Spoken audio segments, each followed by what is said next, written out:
Well, members of the West Virginia delegation is asking the Supreme Court for an emergency opinion. Now, this comes after another lawsuit blocked the Mountain Valley Pipeline project shortly after legislation allowed it to continue. Daniel Burbank joins us live in studio with a breakdown. Daniel.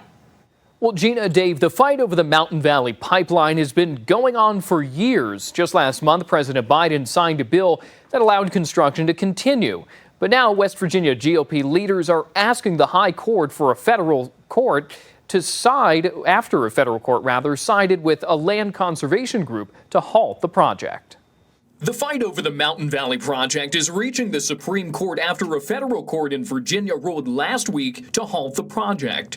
The new lawsuit by the Wilderness Society comes after the debt ceiling bill, signed by the president, dismissed all previous lawsuits since 2015. Capito, Miller, and Mooney filed an amicus brief to restart construction. I do see a problem with the separation powers of the Fourth Circuit coming in and undoing and putting what I think is a political agenda onto their decision-making processes as they have been. A spokesperson for the Wilderness Society who filed the lawsuit that ultimately stopped construction sent Eyewitness News a statement. Mountain Valley could not build their pipeline in compliance with the law, so they appealed to Congress to interfere with the courts, skirting both our legal system and Constitution and shutting out the myriad of voices of community members in harm's way across the region. Gary Zucketh, the executive director of West Virginia Citizen Action, says we need to start looking for alternative fuels to protect the environment. The big concern about the pipeline is,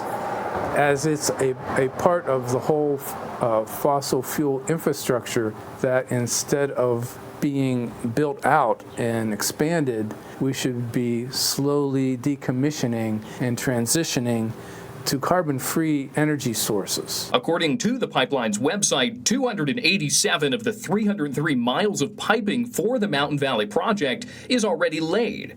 Capito says the project is racing up against a deadline because they can't construct properly in the winter, so the emergency opinion could allow the Supreme Court to make a decision quicker. I still think they're within the window where they feel they can complete by the end of the year, but that window is closing. The pipeline was supposed to carry 3% of the nation's natural gas, Senator Capito adding it'll only create jobs and increase production in West Virginia's natural gas fields. Honestly, the MVP has not gotten a fair shake from the Fourth Circuit. It's very rigged. Senator Capito says it could be at least 2 weeks before we hear the decision on if the Supreme Court wants to weigh in. The original budget for the project was $3.5 billion, but by the end it's expected to cost $6.6 billion. We have the full statements from both sides over on our website. Live in the studio, Daniel Burbank, Eyewitness News. Thank you for watching, and here's another video to watch from Eyewitness News. Just click right here to subscribe, and don't forget to hit the bell notification for the latest.